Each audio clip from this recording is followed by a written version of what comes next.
Good afternoon, Social Studies cohort and others that may be watching from around the world.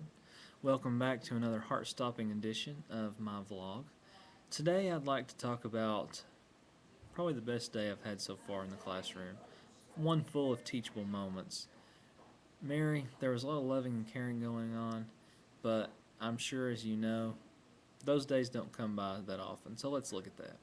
First, today was Technology Day 1 for my students. We started using the smartboard. We had great success.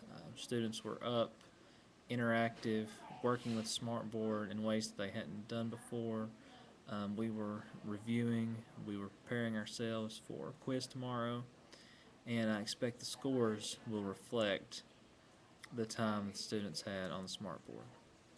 So it was great. They were up, they were engaged, they were excited, they were asking, begging to answer questions. And so it was just a great day for world history. But I'd also like to talk about U.S. history. Today was also a great day for our U.S. history class as well. I thought we might try to do the assembly line activity. And the assembly line activity was something that Mary introduced to us when she made us draw the figures of the men in class and provide those. Well, I thought, why not see if my 11th graders can do this task?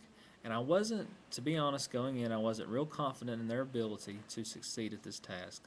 But we started out with 5th period, and I gave them an opportunity to do the assembly line activity. We lined up 2 rows of desks. We started out, I assigned 13 different parts that each person had to draw and timed them for 7 minutes, and they were able to do 29 figures.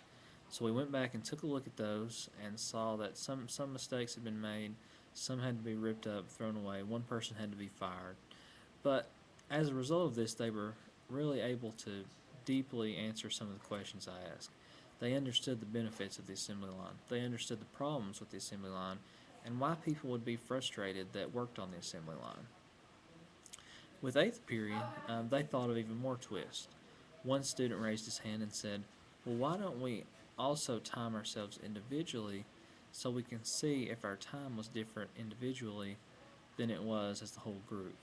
So the group of 13 did as many as they could individually, and collectively they did just a little bit more than what the group had done together.